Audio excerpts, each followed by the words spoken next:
अध्याय 7 परिवर्तन कैसे लाएं। मैं हंसी खुशी और आसानी से रुकावटों को पार कर लेता हूँ। मैं कैसे करूं को पसंद करती हूँ। दुनिया के सारे सिद्धांत बेकार हैं जब तक हम यह नहीं जानते कि उन्हें इस्तेमाल कैसे करना है और परिवर्तन करने हैं। मैं हमेशा से बहुत व्यवहारिक रही हूँ और कार्यों को कैसे करना है यह जानने की मुझ में बहुत उत्सुकता एवं जरूरत रही है। इस समय हम जिन सिद्धांतों पर काम करेंगे वे हैं जाने देने की इच्छा को विकसित करना, मस्तिष्क को नियंत्रित करना और यह सीखना कि किस प्रकार अपने आप को और दूसरों को माफ करने से मुक्त होते हैं। आवश्यकता को त्यागना। कभी कभार जब हम किसी सोच के प्रारूप को छोड़ने का प्रयास करते हैं तो पूरी स्थिति कुछ समय के लिए बदतर लगने लगती है। यह बुरी चीज नहीं है, यह इसका संकेत है कि स्थिति में परिवर्तन आना शुरू हो गया है। हमारी प्रतिज्ञाएं काम कर रही हैं और हमें आगे बढ़ने की आवश्यकता है। उदाहरण, हम समृद्धि बढ़ाने का प्रयास कर रहे हैं और हमारा बटुआ खो जाता है। हम अपने संबंधों को सुधारने की दिशा में काम कर रहे हैं और झगड़ा हो जाता है। हम स्वस्थ होने के लिए प्रयास कर रहे हैं और हमें जुकाम लग जाता है। हम अपनी रचनात्मक प्रतिभाओं और क्षमताओं को अभिव्यक्ति पर कार्य कर रहे हैं और हमें नौकरी से निकाल दिया जाता है। कभी कभार समस्या एक भिन्न दिशा में चली जाती है और हम अधिक देखना व समझना शुरू कर देते हैं। जैसे मान लीजिए आप सिगरेट पीना छोड़ने की कोशिश कर रहे हैं और आप कह रहे हैं मैं सिगरेट की जरूरत को छोड़ने के लिए तैयार हूँ। जब आप यह करना जारी रखते हैं तो आपको लगता है कि आपके रिश्ते अधिक खराब हो रहे हैं। निराश ना हो, यह इस बात का संकेत है कि वह तरीका कारगर हो रहा है। आप अपने आप से इस प्रकार के प्रश्न पूछ सकते हैं, क्या मैं असहज रिश्तों से बाहर आना चाहता हूँ? क्या मेरे सिगरेट मुझे यह देखने नहीं दे रहे थे कि ये रिश्ते कितने असहज हैं? मैं ऐसे रिश्ते क्यों बना रहा हूँ? आपको लगता है कि सिगरेट केवल एक लक्षण है, कारण नहीं। अब आपको अंतर्दृष्टि और ऐसा समझ प्राप्त हो रही है जो आपको मुक्त कर देगी। आप यह कहना शुरू कर सकते हैं, मैं असहज रिश्तों की आवश्यकता को छोड़ने के लिए तैयार हूँ। फिर आप ध्यान देते हैं कि आपके इतने असहज होने का कारण यह है कि दूसरे लोग हमेशा आपकी आलोचना करते हुए दिखाई देते हैं। यह जानते हुए कि हमेशा हम ही अपने सभी अनुभवों को जन्म देते हैं, आप अब यह कहेंगे, मैं आलोचना का शिकार बनने की आवश्यकता को छोड़ने के लिए तैयार हूँ। इसके बाद आप आलोचना के बारे में सोचते हैं और आपको एहसास होता है कि बचपन में आपको काफी आलोचना सहनी पड़ती थी। आपके अंदर मौजूद छोटा बच्चा तभी सहज महसूस करता है जब उसे आलोचना मिलती है। इससे छिपने का अपना तरीका एक धुएं का पर्दा तैयार करना था। शायद आपको लगता था कि अगला कदम यह प्रतिज्ञा है, मैं क्षमा करने के लिए तैयार हूँ। जब आप अपनी प्रतिज्ञाएं करना जारी रखते हैं, आपको यह लग सकता है कि अब सिगरेट आपको आकर्षित नहीं करती और आपके जीवन में मौजूद लोग अब आपकी आलोचना नहीं करते। फिर आपको पता चलता है कि आपने अपनी आवश्यकता को त्याग दिया है। ऐसा करने में थोड़ा समय लगता है। अगर आपके मन में आग्रह है और आप हर दिन अपने परिवर्तन की प्रक्रिया के बारे में सोचने के लिए स्वयं को कुछ एकांत क्षण देने के लिए तैयार हैं, तो आपको उत्तर मिल जाएंगे। आपके अंदर की बुद्धिमत्ता वही है जिसने इस पूरी दुनिया को बनाया। आप जो भी जानना चाहते हैं वह अपने सामने लाने के लिए अपने आंतरिक मार्गदर्शन पर भरोसा करें। अभ्यास, आवश्यकता को छोड़ना। कार्यशाला में मैं आपको यह अभ्यास किसी साथी के साथ करने को कहती। हालांकि आप इसे दर्पण, यदि संभव हो तो बड़ा दर्पण के साथ भी कर सकते हैं।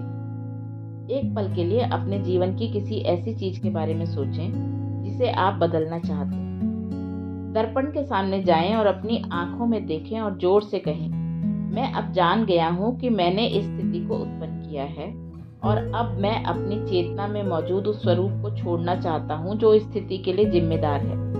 इसे महसूस करते हुए कई बार कहें। यदि आप एक साथी के साथ होते तो आपके साथी से कहलवाती कि क्या वो भी यही सोचता है कि आप वास्तव में ऐसा करना चाहते हैं। मैं चाहती कि आप अपने साथी को विश्वास दिलाते। अपने आप से पूछें कि क्या आप सच में ऐसा चाहते हैं। दर्पण में देखते हुए अपने आप को विश्वास दिलाएं कि इस बार आप अतीत के कब्जे से बाहर निकलने के लिए तैयार हैं। इस बिंदु पर कई लोग डर जाते हैं क्योंकि वे नहीं जानते हैं कि यह छोड़ना किस प्रकार करें। वे सभी उत्तर जाने बिना अपने आप से वादा करने से डरते हैं। यह केवल ज्यादा प्रतिरोध है, इससे आगे बढ़ जाएं। एक अच्छी बात यह है कि हमें यह नहीं जानना है कि ऐसा कैसे करना है, हमें बस ऐसा करने की इच्छा रखनी है। सार्वभौमिक बुद्धिमत्ता या आपका अवचेतन मस्तिष्क इसे करने के तरीके खोज लेगा। आप जो विचार मन में लाते हैं और जो शब्द बोलते हैं उनके बारे में प्रतिक्रिया होती है और शक्ति इस पल में है। आप इस क्षण में जो भी सोच रहे हैं और जो शब्द बोल रहे हैं वे आपका भविष्य बना रहे हैं। आपका मस्तिष्क एक माध्यम है। आप अपने मस्तिष्क से कहीं बहुत ज्यादा हैं। आप सोच सकते हैं कि आपका मस्तिष्क सब कुछ संचालित कर रहा है, लेकिन ऐसा इसीलिए है क्योंकि आपने अपने मस्तिष्क को इस रूप में सोचना सिखाया है। आप अपने इस माध्यम को ऐसा सोचने से रोक भी सकते हैं और दोबारा सोचना सिखा भी सकते हैं। आपका मस्तिष्क आपके लिए ऐसा माध्यम है जिसे आप अपनी इच्छा अनुसार किसी भी रूप में इस्तेमाल कर सकते हैं। आप अभी जिस रूप में अपने मन को इस्तेमाल करते हैं वह केवल एक आदत है और किसी भी प्रकार की आदत बदली जा सकती है यदि हम ऐसा करना चाहें या बस जान जाएं कि ऐसा करना संभव है। एक क्षण के लिए अपने दिमाग को मौन रखें और गौर से इस विचार के बारे में सोचें। आपका मस्तिष्क एक माध्यम है। आप इसे अपनी इच्छा अनुसार किसी भी रूप में इस्तेमाल कर सकते हैं। आप जिन विचारों को सोचने के लिए चुनते हैं वे आपके अनुभवों को बनाते हैं। यदि आप मानते हैं कि किसी आदत या विचार को बदलना कठिन है तो आपकी पसंद का यह विचार उसे आपके लिए सच बना देगा। यदि आप ऐसा सोचना चाहें, मेरे लिए बदलाव लाना आसान होता जा रहा है, तो इस विचार का चयन उसे आपके लिए सच बना देगा। मस्तिष्क को नियंत्रित करना। आपके भीतर एक अविश्वसनीय शक्ति और बुद्धिमत्ता है जो आपके विचारों और शब्दों को जवाब दे रही है। जब आप जागरूकता सहित विचार चुनते हुए अपने मस्तिष्क को नियंत्रित करना सीख जाते हैं तो आप स्वयं को इस शक्ति के साथ लयबद्ध कर लेते हैं। यह मत सोचें कि आपका मस्तिष्क नियंत्रण में है। आप मस्तिष्क के नियंत्रण में हैं। आप अपने मस्तिष्क को इस्तेमाल करते हैं। आप उन पुराना विचारों को सोचना बंद कर सकते हैं। जब आपकी पुरानी सोच वापस आकर कहने की कोशिश करती है, परिवर्तन करना बहुत कठिन है, तो अपने मन मस्तिष्क को नियंत्रित करें। अपने मस्तिष्क से कहें, मैं अब यह मानना चाहता हूँ कि मेरे लिए परिवर्तन करना आसान होता जा रहा है। आप अपने मस्तिष्क के साथ यह वार्तालाप कई बार कर सकते हैं ताकि उसे यह पता चल जाए कि आप नियंत्रक हैं और आपकी ही बात चलेगी। आप जिस एकमात्र बात पर नियंत्रण कर सकते हैं वह आपका वर्तमान विचार है। आपके पुराने विचार जा चुके हैं, उनके संबंध में आप कुछ नहीं कर सकते, बस उनके द्वारा उत्पन्न अनुभवों को जी सकते हैं। आपका वर्तमान विचार जिसे आप अब सोच रहे हैं आपके नियंत्रण में है। उदाहरण, यदि आपके पास एक छोटा बच्चा है जिसे लंबे समय तक जितना वह चाहे उतनी देर से सोने की अनुमति दी गई हो और फिर आप फैसला करते हैं कि अब उस बच्चे को हर रात 8 बजे सो जाना चाहिए, तो आपके विचार से वह पहली रात कैसी होगी? वह बच्चा इस नए नियम के खिलाफ विद्रोह करेगा और वह गुस्से में आ सकता है, चिल्ला सकता है और ना सोने के लिए अपना हर संभव प्रयास कर सकता है। यदि आप इस समय पीछे हट गए तो वह बच्चा जीत जाता है और हमेशा के लिए आपको नियंत्रित करने का प्रयास करेगा। हालांकि यदि आप शांति से अपने फैसले पर अड़े रहते हैं और दृढ़ता से कहते हैं कि यह सोने का नया समय है, तो विद्रोह कम हो जाएगा। 2 या 3 रातों के बाद नया नियम स्थापित हो जाएगा। यही स्थिति आपके मन मस्तिष्क की है। निश्चित रूप से वह पहले विद्रोह करेगा। वह नियंत्रित होना नहीं चाहता, लेकिन आप उसके नियंत्रक हैं और यदि आप एकाग्र व दृढ़ रहे तो जल्दी ही नई विचार शैली स्थापित हो जाएगी और आपको यह जानकर बहुत अच्छा लगेगा कि आप अपने ही विचारों के असहाय शिकार नहीं बल्कि अपने मन मस्तिष्क के स्वामी हैं। अभ्यास, जाने देना। जब आप यह पढ़ रहे हों, एक गहरी सांस लें और सांस छोड़ने के साथ अपने सभी तनावों को शरीर से निकलने दें। अपने सिर और माथे व चेहरे को आराम करने दें। पढ़ने के लिए आपके मस्तिष्क को तनाव में आने की जरूरत नहीं है। अपनी जुबान, गले और कंधों को आराम करने दें। आप आराम भरी बाहों और हाथों से पुस्तक पकड़ सकते हैं। इसे अभी करें। अपनी पीठ और पेट, पेल्विस को आराम करने दें। अपने पैरों को आराम देते हुए अपने सांसों को सामान्य रखें। पिछले अनुच्छेद को शुरू करने के बाद से क्या आपके शरीर में कोई बड़ा परिवर्तन आया है? ध्यान दें कि आप कितना कुछ पकड़ कर रखते हैं। अगर आप अपने शरीर से यह कह रहे हैं तो आप अपने मन मस्तिष्क से भी यह कह रहे होते हैं। इसी आरामदेह स्थिति में अपने आप से कहें, मैं यह छोड़ने को तैयार हूँ। मैं छोड़ता हूँ। मैं त्यागता हूँ। मैं सारे तनाव छोड़ता हूँ। मैं सारे भय छोड़ता हूँ। मैं सारा क्रोध छोड़ता हूँ। मैं सारा अपराध बोध छोड़ता हूँ। मैं सारी उदासी छोड़ता हूँ। मैं सभी पुरानी सीमाओं को छोड़ता हूँ। मैं छोड़ता हूँ और मैं शांत हूँ। मैं अपने आप से खुश हूँ। मैं अपने साथ खुश हूँ। मैं जीवन की प्रक्रिया सहित शांत हूँ। मैं सुरक्षित हूँ। इस अभ्यास को 2 या 3 बार करें। छोड़ने की सहजता महसूस करें। जब भी आप आने वाली कठिनाई के बारे में महसूस करें तो उसे दोहराएं। यह नियम अपनाने के लिए थोड़े अभ्यास की जरूरत होती है। जब आप पहले अपने आप को इस शांतिपूर्ण स्थिति में डालते हैं तो आपकी अपनी प्रतिज्ञाओं द्वारा नियंत्रण रखना आसान हो जाता है। आप खुल जाते हैं और उन्हें स्वीकार करने लग जाते हैं। संघर्ष करने या तनाव लेने अथवा जोर डालने की कोई आवश्यकता नहीं है। बस आराम करें और उचित विचारों को सोचें। हाँ, यह आसान है। शरीर से मुक्त करना।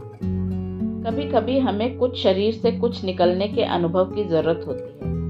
अनुभव और भावनाएं शरीर में कैद हो सकती हैं। कार में सभी खिड़कियां बंद करके चिल्लाना बहुत राहत देने वाला हो सकता है। यदि हम अपनी शाब्दिक अभिव्यक्ति को दबाते रहे हों, बिस्तर पर या तकियों को घूंसे मारना दबे हुए गुस्से को निकालने का एक हानि रहित तरीका है। इसी के साथ टेनिस खेलना या दौड़ना भी इसका एक अच्छा समाधान है। कुछ समय पहले मेरे कंधे में 1-2 दिन तक पीड़ा थी। मैंने उसे अनदेखा करने का प्रयास किया, लेकिन वह ठीक नहीं हो रहा था। आखिरकार मैं बैठ गई और अपने आप से पूछा, यह क्या हो रहा है? मैं क्या महसूस कर रही हूँ? मैंने महसूस किया, जलन महसूस हो रही है। जलन? जलन? इसका क्या अर्थ है? क्रोध? तुम किस चीज से क्रोधित हो? मैं सोच नहीं पा रही थी कि मैं किस बारे में क्रोधित हूँ। इसीलिए मैंने कहा, ठीक है, चलो देखते हैं कि हम यह खोज पाते हैं या नहीं। मैंने बिस्तर पर 2 बड़े तकिए रखे और काफी ऊर्जा के साथ उन्हें मारने लगी। 12 चोटों के बाद मुझे ठीक ठीक पता चल गया कि मैं किस बारे में क्रोधित हूँ। वह बहुत स्पष्ट था। इसीलिए मैंने तकियों को और जोर से मारा तथा कुछ शोर किया और अपने शरीर से उन भावनाओं को निकाल दिया। जब मैं यह कर चुकी तो मैंने काफी बेहतर महसूस किया और अगले दिन मेरा कंधा ठीक था। अतीत द्वारा हावी होकर आपको रोकना। कई लोग मेरे पास आते हैं और कहते हैं कि वे अतीत में हुई घटना की वजह से आज खुश नहीं हो सकते, क्योंकि उन्होंने अतीत में कुछ नहीं किया या एक खास तरीके से नहीं किया। वे आज एक खुशनुमा जीवन नहीं जी सकते, क्योंकि उनके पास ऐसी कोई चीज नहीं है जो अतीत में उनके पास थी। वे आज को नहीं जी सकते, क्योंकि अतीत में उन्हें तकलीफ पहुंची थी। इसीलिए वे अब प्रेम को स्वीकार नहीं करेंगे, क्योंकि एक बार कुछ करने पर कोई अप्रिय घटना हो गई थी। उन्हें यकीन है कि आज फिर से वैसा ही होगा, क्योंकि कभी उन्होंने कुछ ऐसा किया था जिसके लिए वे शर्मिंदा हैं। उन्हें यकीन है कि वे हमेशा बुरे व्यक्ति रहेंगे, क्योंकि कभी किसी ने उनके साथ कुछ किया था। तो यह सब उस दूसरे व्यक्ति की गलती है कि उनका जीवन उनकी इच्छा के अनुसार नहीं चल रहा, क्योंकि अतीत में वे एक स्थिति में क्रोधित हो गए थे। वे उस दंभ को बनाए रखेंगे, क्योंकि अतीत के किसी बुरे अनुभव के विषय में जब उनसे बुरा व्यवहार किया गया था, वे कभी उनको माफ नहीं कर पाएंगे और भूल नहीं पाएंगे। क्योंकि मुझे हाई स्कूल प्रॉम कृत्य का कार्यक्रम में आमंत्रित नहीं किया गया था, मैं आज जीवन का आनंद नहीं उठा पा रहा।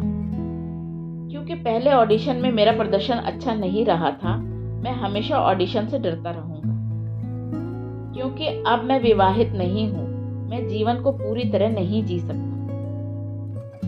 क्योंकि कभी किसी टिप्पणी से मुझे दुख हुआ था, मैं फिर कभी किसी पर भरोसा नहीं कर सकता। क्योंकि मैंने कभी कोई चीज चुराई थी, मुझे हमेशा अपने आप को सजा देनी चाहिए। क्योंकि बचपन में मैं गरीब था, मैं कभी तरक्की नहीं कर सकता। अक्सर हम यह एहसास नहीं करना चाहते कि अतीत को पकड़कर रखना, भले ही वह कितना भी दुखद क्यों न रहा हो, केवल अपने आप को चोट पहुंचाना है। उन्हें कोई फर्क नहीं पड़ता, आमतौर पर उन्हें पता तक नहीं होता।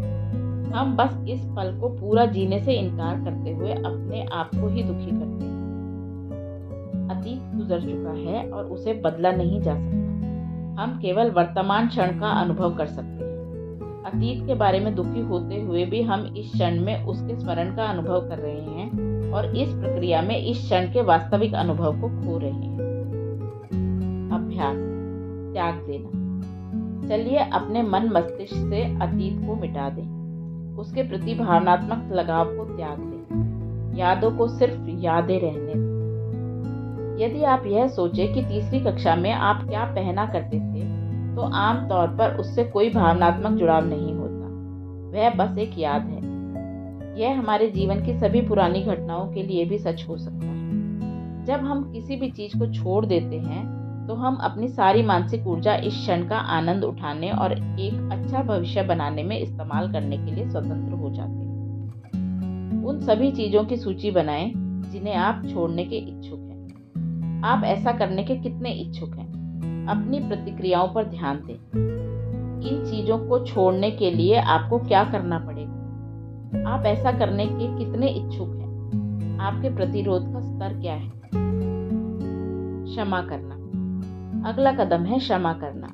अपने आप को और दूसरों को क्षमा करना हमें अतीत से मुक्त करता है। द कोर्स इन मिरेकल्स में बार बार कहा गया है कि क्षमा लगभग हर किसी चीज का जवाब है। मैं जानती हूँ कि जब हम अप्रसन्न होते हैं तो आमतौर पर इसका अर्थ होता है कि अभी और लोगों को क्षमा करना बाकी है। जब हम वर्तमान क्षण में जीवन के साथ स्वतंत्र रूप से आगे नहीं बढ़ते, तो आमतौर पर इसका मतलब यह होता है कि हम अतीत के किसी क्षण को पकड़कर बैठे हैं। वह पछतावा हो सकता है, उदासी, दुख, भय या अपराध बोध, दोषारोपण, क्रोध, नाराजगी और कभी कभी प्रतिशोध लेने की इच्छा हो सकती है। ऐसी हर स्थिति क्षमा न करने, उन्हें छोड़ने से इनकार करने और स्वयं को वर्तमान क्षण में ला लाने से आती है।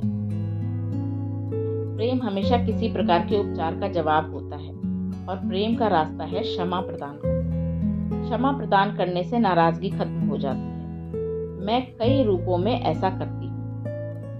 अभ्यास, नाराजगी खत्म करना। नाराजगी खत्म करने के लिए एमेट फॉक्स का एक पुराना अभ्यास है जो हमेशा कारगर होता है। वह सिफारिश करते हैं कि आप मौन होकर बैठें, अपनी आंखें बंद करें और अपने मन तथा शरीर को रिलैक्स करें। फिर एक अंधेरे थिएटर में अपनी कल्पना करें और आपके सामने एक छोटा सा मंच है। उस मंच पर उस व्यक्ति को बिठाएं जिससे आप सबसे अधिक नाराज हैं। वह अतीत या वर्तमान का कोई व्यक्ति जीवित या मृत हो सकता है। जब आप उस व्यक्ति को स्पष्ट देखते हैं तो उस व्यक्ति के लिए अच्छी चीजें होती दिखें, ऐसी चीजें जो उसके लिए महत्वपूर्ण हो। उसे मुस्कुराते और खुश देखें। कुछ मिनटों तक यह कल्पना करें, फिर उसे धीरे धीरे गायब करें। मैं इसमें एक कदम और जोड़ना चाहूंगी। जब वह व्यक्ति मंच से जाता है तो अपने आप को वहां बिठाएं। अपने बारे में अच्छी चीजें होती देखें। अपने आप को मुस्कुराते हुए और खुश देखें। यह जान जाएं कि ब्रह्मांड की संपदा हम सबके लिए उपलब्ध है। उपयुक्त अभ्यास नाराजगी के उन काले बादलों को हटा देता है जो हम में से अधिकतर लोग अपने मन में रखते हैं। यह करना बहुत कठिन होगा। हर बार जब आप ऐसा करें तो आप अलग अलग लोगों की कल्पना कर सकते हैं। इसे 1 महीने तक रोज करें और ध्यान दें कि आप कितने हल्के हो गए हैं। अभ्यास, प्रतिशोध। आध्यात्मिक मार्ग पर चलने वाले लोग क्षमा करने के महत्व को जानते हैं। हम में से कुछ के लिए एक ऐसा कदम है जो पूरी तरह क्षमा करने से पहले हमारे लिए आवश्यक है। कभी कभी हमारे अंदर का छोटा बच्चा माफ करने के लिए स्वतंत्र होने से पहले प्रतिशोध लेने के लिए आतुर होता है। उसके लिए यह अभ्यास बहुत मददगार है। अपनी आंखें बंद करें, चुपचाप और शांति से बैठें। उन लोगों के बारे में सोचें जिन्हें क्षमा करना सबसे कठिन है। आप उनके साथ वास्तव में क्या करना चाहेंगे? उन्हें अपनी क्षमा के लिए क्या करना पड़ेगा? अभी ही वैसी होने की कल्पना करें। बारीकियों में जाएं। आप कितने लंबे समय तक उन्हें दुखी या प्रायश्चित करते देखना चाहते हैं? जब आप संपूर्ण महसूस करें तो समय को कम करें और इसे हमेशा के लिए जाने दें। आमतौर पर इस समय आप हल्का महसूस करते हैं और क्षमा करने के बारे में सोचना अधिक आसान होता है। हर दिन ऐसा अभ्यास करना आपके लिए अच्छा नहीं होगा। एक बार ऐसा करना मुक्त होने का एहसास दे सकता है। अभ्यास क्षमा। अब हम क्षमा करने के लिए तैयार हैं। यदि हो सके तो इस अभ्यास को एक साथी के साथ करें, या यदि आप अकेले हैं तो जोर जोर से बोलकर करें। फिर से अपनी आंखें बंद करके चुपचाप बैठें और कहें, मुझे डैश को क्षमा करने की जरूरत है और मैं तुम्हें डैश के लिए क्षमा करता हूँ। इसे बार बार करें।